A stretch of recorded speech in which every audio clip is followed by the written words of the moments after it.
وہ اعمال ہیں آپ کے, چند اخلاقیات ہیں, وہ آپ کو اپنے اندر پیدا کرنی ہے. یعنی کچھ اندر کے اعمال ہیں, کچھ باہر کے اعمال ہیں, کچھ نظریات ہیں, عقیدے ہیں, عقیدہ توحید, ختم نبوت, رسالت, آسمانی کتابوں پہ ایمان. یہ جو چند عقیدے ہیں, ان عقیدوں میں بھی ہم نے گڑبڑ کی. اتنے پیچیدہ عقیدے مارکیٹ میں لانچ کیے. بھائی اسلام تو بہت سیدھا سادہ ہے, ایک خدا پہ ایمان, اس کے سوا کسی کو نہیں پکارنا, تمام پیغمبروں پہ ایمان, نبی صلی اللہ علیہ وسلم آخری نبی ہیں, آپ کے بعد کوئی پیغمبر نہیں آئے گا, تمام آسمانی کتابوں پہ ایمان. آخری آسمانی کتاب کون سی ہے؟ قرآن, جس نے تمام کتابوں کو منسوخ کر دیا. اور موت کے بعد دوبارہ زندگی ہے. یہ بہت آسان ہے, لیکن ہم نے اس میں بھی جا کے عرش کی مٹی قبر کی مٹی سے افضل ہے یا نہیں ہے, اس میں تو بھائی دونوں رائے ہو سکتی ہیں, کوئی وہ والی رائے رکھ لے تو بھی ٹھیک ہے, دوسری رائے رکھ لے تو بھی ٹھیک, اس پہ تو بحث کی ضرورت ہی نہیں ہے. یہ ہمارے بنیادی عقیدوں میں سے نہیں ہے. لیکن ان چیزوں پہ پھر وہ آگے حیات النبی ممات النبی کے جھگڑے, اتنے عوام تو اس میں پس کے رہ جاتی ہے. وہ کہتے ہیں حیاتی جنتی, وہ کہتے ہیں مماتی دوزخی, مماتی کہتے ہیں حیاتی دوزخی, وہ کہتے ہیں مماتی. عوام جو کراچی میں تو یہی نہیں پتا ہے حیاتی مماتی ہوتا کیا ہے. لیکن آپ دیکھو ایک حیاتی کی مسجد میں جاؤ گے, جو متشدد لوگ ہیں ان کی بات کر رہا ہوں, وہ مماتیوں کی صبح و شام, اس کا ایسا لگتا ہے زندگی کا مقصد ہی یہی ہے کہ مماتی جہنمی ہے. حالانکہ کوئی اختلاف نہیں ہے, چند الفاظ کا تھوڑا سا کھیل ہے بس. اور اگر ہے بھی تو چپ کر جاؤ یار, چھوڑو, کیا کرنا ہے اتنی ڈیپ میں جا کے باتیں بیان کرنے. عوام کو دوسری چیزوں میں لگاؤ جو قرآن نے جن چیزوں کو فوکس کیا ہے. میں اکثر ایک واقعہ سناتا ہوں نا, ہمارے یہاں جو فرقواریت کس اسٹائل کی چل رہی ہے, واقعہ تو کئی دفعہ سنا چکا ہوں, لیکن موقع کی مناسبت سے دوبارہ آ جائے تو اچھا ہوتا ہے. کہتے ہیں کسی جنگل میں دو آدمی ملے, حالانکہ جنگل میں تو جانور ہوتے ہیں نا, اتفاق سے کوئی گم گیا ہوگا, دوسرا بھی مل گیا.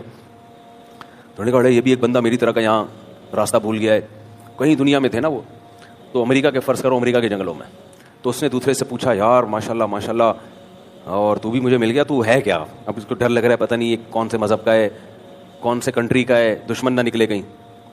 یار تو کدھر کا ہے؟ اس نے کہا میں پاکستان. اڑے زندہ باد, اتفاق سے میں بھی کہاں کا ہوں, Pakistan. Nice to meet you, بڑی خوشی ہوئی آپ سے مل کے, اپنا ملک ایک ہی نکلا. اچھا یار تو یہ بتا کہ تیرا مذہب کیا ہے؟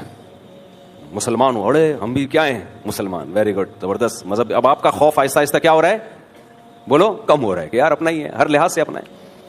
مسلمانوں میں فرقے ورقے بہت چل رہے ہیں آج کل مارکیٹ میں. ایسا نہ ہو کوئی ایسے فرقے کا ہو کہ گردن اڑا دے یہیں میری کھڑے کھڑے, کہ تجھے تو میں تلاش کر رہا تھا. اس فرقے کا بندہ جہاں ملے وہ واجب القتل ہے. باپ کو ایک خوف ہوا, ٹھیک ہے, آپ نے پوچھا تیرا فرقہ کون سا ہے؟ اس نے کہا بھائی سنی ہوں. اڑے یار ہم بھی کیا ہیں, سنی. چلو شیعہ سنی کا جھگڑا بھی ختم. اچھا سنیوں میں تو 4 مکاتب فکر ہیں, وہ تو سب ایک دوسرے کو برحق سمجھتے ہیں, لیکن چلو انسان کو اپنے ہم مسلک سے تھوڑا سا لگاؤ زیادہ ہوتا ہے. اس نے کہا میں فقہ حنفی کو فالو کرتا ہوں. اڑے یار ہم بھی فقہ حنفی کو فالو کرتے ہیں. سبحان اللہ, کوئی جھینگے پہ بھی جھگڑا, کوئی کیکڑے پہ بھی جھگڑا نہیں ہوگا, کوئی خوراک, کوئی مسئلہ ہی نہیں. نماز بھی بالکل سیم ہوگی. آپ کو اور خوشی محسوس ہوئی. اچھا یار تو یہ بتا کہ حنفیوں میں دیوبندی بھی ہوتے ہیں, بریلوی بھی ہوتے ہیں, تو کیا ہے؟ اس نے کہا میں دیوبندی ہوں. ابے زندہ آباد یار, کوئی ربیع الاول پہ بھی کوئی مسئلہ نہیں ہوگا, سیم ربیع الاول دونوں کا ہے بھائی, سیم. تو ہم سب کا وہ امام حرم کے پیچھے ہم دونوں نماز پڑھ لیں گے, کبھی جانا ہوگا حج پہ, ٹھیک, کوئی مسئلہ ہی نہیں ہوگا. زبردست. دیوبندیوں میں حیاتی مماتی ہے. اس نے کہہ دیا مماتی, دھت تیرے کی, ادھر آ کے مار کھا گیا سارا. مجھے پتا تھا تو پنجپیری ہے. تو پھر اس کو جو مناظرے جنگل میں وہیں کیا شروع ہو گئے. تبھی تو لوگ مذہبی لوگوں سے نا بھاگتے ہیں کہ یار اس دلدل میں جتنا گھسو گے نا. اس لیے میرے بھائی, اس لیے اہل علم اسے نہیں کہتے کہ آپ کو جو آتا ہے وہ عوام کے سامنے رکھ دیں. نا نا نا نا, عوام کے سامنے وہ رکھیں جو ان کی بنیادی ضرورت ہے. بڑا مسئلہ اہل علم کے ساتھ کیا ہوتا ہے, جو جن کو علم میں رسوخ نہیں ہے. قرآن نے اہل علم کی 2 قسمیں کی ہیں. قرآن نے ایک اہل علم جو اہل علم ہے, ایک وہ والراسخون فی العلم ہے, جن کو علم میں کیا ہے, رسوخ, بہت مضبوط گرفت ہے. صرف کتابیں یاد کر لینا اور احادیث کا پتہ ہونا, یہ صحیح ہے, یہ ضعیف ہے, یہ متواتر ہے, یہ خبر واحد ہے, یہ قرآن کی, یہ اس کو علم نہیں کہتے. صرف محض اس کو علم رسوخ, ڈیپ میں جانا, اسلام کے مزاج کو سمجھنا, یہ بہت ضروری ہے. میں اکثر ایک حدیث پیش کرتا ہوں نا, نبی صلی اللہ علیہ وسلم نے حضرت ابو ہریرہ رضی اللہ تعالیٰ عنہ, نبی کے نال مبارک, آپ کا جو جوتا ہے نال مبارک, وہ لے کے جا رہے ہیں. راستے میں حضرت عمر سے ملاقات ہوئی تو حضرت ابو ہریرہ نے حدیث سنائی کہ جو شخص لا الہ الا اللہ کہے وہ جنت میں داخل ہوگا. میں نے نبی سے یہ سنا ہے. اور میرے پاس اس کا ثبوت بھی ہے. نبی صلی اللہ علیہ وسلم پہلے زمانے میں یہ تھا کہ بھائی یہ علامت ہوگی کہ دیکھو نبی نے اپنی ایک نال مبارک دی ہوئی ہے یہ بتانے کے لیے کہ یہ میری طرف ہی نسبت ہے اور یہ اوتھینٹک حدیث ہے. حضرت عمر نے حضرت ابو ہریرہ کو ایسے کر کے دھکا دیا پیچھے, وہ بیچارے کولے کے بل زمین پہ گرے. فخررت علستی, اور واپس حضرت عمر نے فرمایا واپس. حضرت عمر بڑے جلالی تھے نا, جلالی. اچھا ہمارے دور میں ایسا ہوتا تو فوراً نبی کی حدیث کے گستاخ کا شاید فتویٰ لگ جاتا کہ وہ نبی کی حدیث سنا رہے ہیں اور یہ ان کو کیا کر رہے ہیں, دھکا. حضرت عمر سے پوچھا جائے تو وہ کہیں گے, جیسے کہ پوچھا گیا, نبی نے پوچھا اے عمر تم نے ان کو میری حدیث پیش کرنے تم نے ان کو دھکا کیوں دیا؟ تو حضرت ابو ہریرہ روتے ہوئے نبی کے پاس گئے, یا رسول اللہ میں نے عمر کو حدیث سنائی, انہوں نے مجھے ایسے کر کے دھکا دیا. تو نبی نے عمر سے پوچھا رضی اللہ عنہ, اے عمر تم نے ایسا کیوں کیا؟ فرمایا یا رسول اللہ اذن یتکل الناس او کما قال, فرمایا لوگ تو اس حدیث کو سن کے اسی پہ اعتماد کر لیں گے, لوگوں کے سامنے حدیث کا یہ ٹکڑا آئے گا بس کہ جو لا الہ الا اللہ کہتا ہے جنت میں جائے گا. تو لوگ کہیں گے اچھا بھائی برے اعمال بھی کرتے رہو, صرف لا الہ الا اللہ کہہ لو اور کہاں چلے جاؤ, جنت میں. کیا مطلب؟ ابو ہریرہ یہ جب یہ بات پبلکلی بتائیں گے تو یہ لوگوں کی مینٹیلٹی سے اوپر کی ہوگی. تو آپ صلی اللہ علیہ وسلم نے حضرت عمر کو ملامت نہیں کی. یہاں ایک اشکال ہوتا ہے, پھر نبی نے کیوں بتائی حضرت ابو ہریرہ کو؟ کیا معاذ اللہ حضرت عمر کا کی توقع سید الانبیاء سے زیادہ تھی کیا؟ بھائی نبی نے, یہ اشکال تو پھر پیغمبر صلی اللہ علیہ وسلم پر بھی ہوتا ہے نا کہ نبی نے کیوں بتا دی. دیکھو نبی صلی اللہ علیہ وسلم کا کام علم کی اشاعت ہے, تبھی تو حضرت ابو ہریرہ نے بعد میں یہ حدیث بتا دی نا سب کو, کیونکہ نبی کی تو ذمہ داری ہے جو بات ہے وہ لوگوں کے سامنے رکھی جائے. اور حضرت عمر نے یہ دیکھا کہ ایز اٹ از جب یہ لوگوں کے سامنے جائے گی تو لوگ اس کا صحیح مطلب نہیں لیں گے, تبھی نبی سے دنیا کے جانے کے بعد حضرت ابو ہریرہ نے یہ حدیث پھر بتائی لوگوں کو, تاکہ علم کا کتمان نہ ہو, یعنی علم نہ چھپے. کیونکہ اس وقت دوسری حدیثیں ہیں جن میں اعمال کی ویلیو ہے, وہ حدیثیں بھی امت کے سامنے آ گئی تھی. اور نبی صلی اللہ علیہ وسلم نے یہ کام اس لیے کیا, اس میں حکمت تھی حضرت عمر رضی اللہ تعالی عنہ کی تفقع اور بصیرت کو بیان کرنا.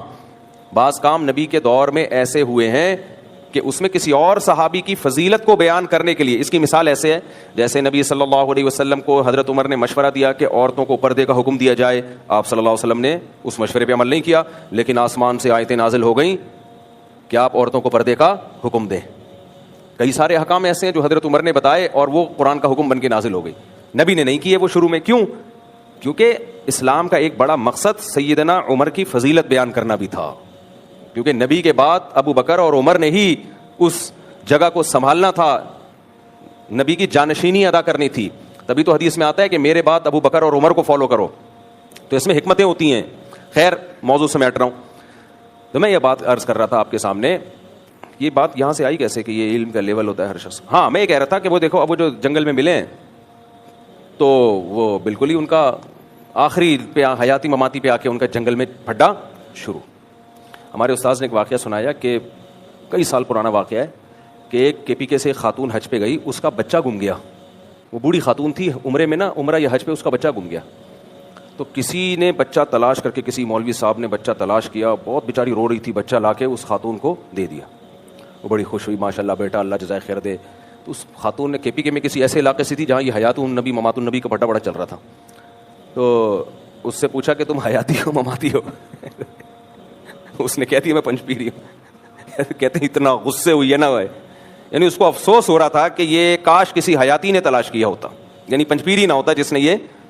ہمارے استاذ کہہ رہے ہیں حیران ہے, تو اپنے بچے کو لے, تیرا بچہ کسی نے لا کے دے دیا, اس کا شکریہ ادا کر, تجھے اس سے کیا لینا دینا کہ وہ پنچپیری ہے یا حیاتی ہے, کیا لینا دینا. تو یہ چل رہا ہے مارکیٹ میں. ہاں میں یہ بات کر رہا تھا کہ علم کی ہر بات عوام کو کے سامنے بیان کرنے کی نہیں ہوتی.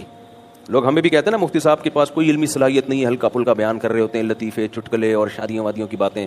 بھائی علمی بیانات مدرسوں میں ہوتے ہیں, طلبہ کے سامنے ہوتے ہیں, عوام کے سامنے, کیونکہ قرآن بہت آسان ہے, جنت میں جانے کے لیے بیسک اصول بہت آسان ہے, تو ان کو ہی فوکس کیا جائے گا. علمی بقراتیوں میں, افلاطونیوں میں اور بہت پیچیدہ ٹیکنیکل قسم کے چیزوں میں لوگوں کو الجھانا, اس سے آپ کی دھاک تو بیٹھ جائے گی. لوگ بولیں گے یار ویل ایجوکیٹڈ آدمی معلوم ہوتا ہے, انگلش بھی, عربی شربی کی اصطلاحات بھی, اور یہ ٹھش پیش.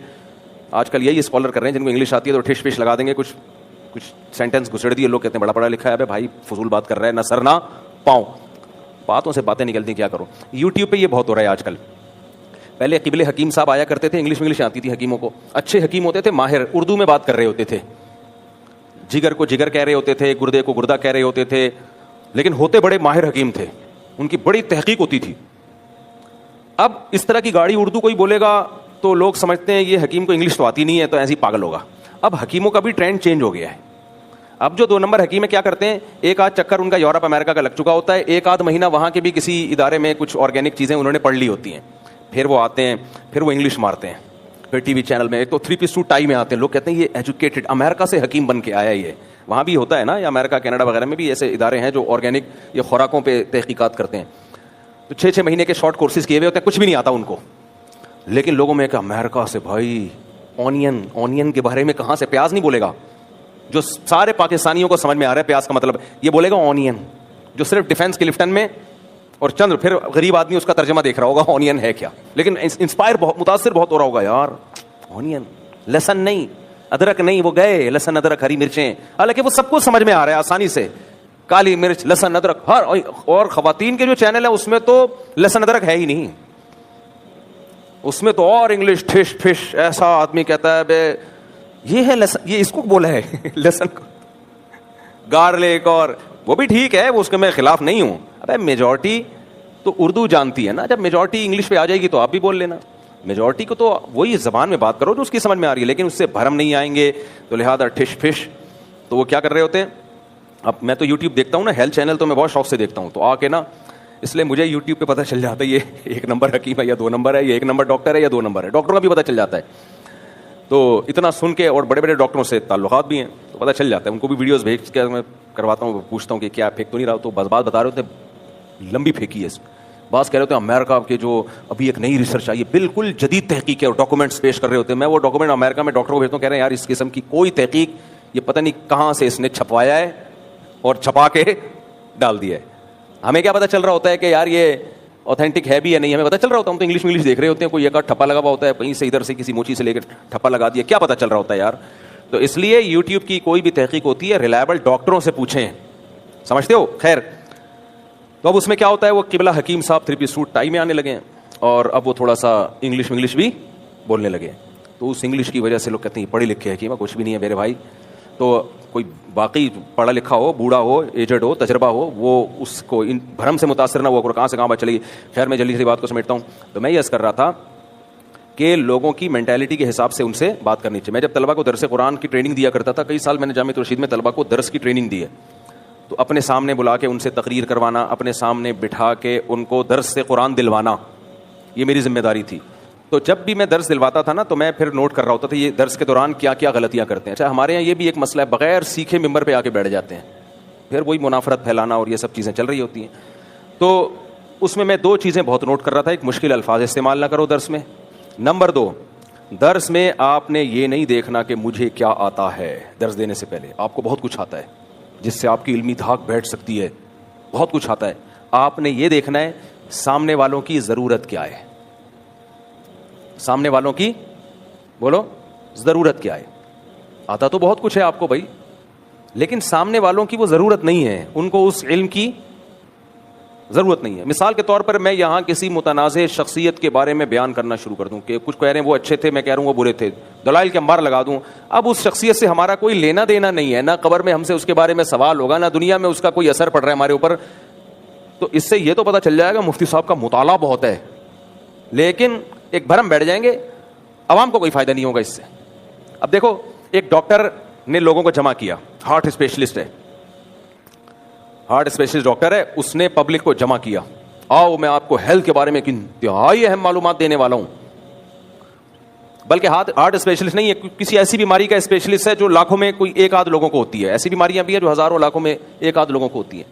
اب اس نے بلا کے وہ پورے لیکچر دینا شروع کر دیے, ڈائیگرام بنا کے ایسی ہوتی ہے بیماری, اتنی خطرناک, اور اس بیماری کا ایک پیشنٹ بھی مجمع میں موجود نہیں ہے.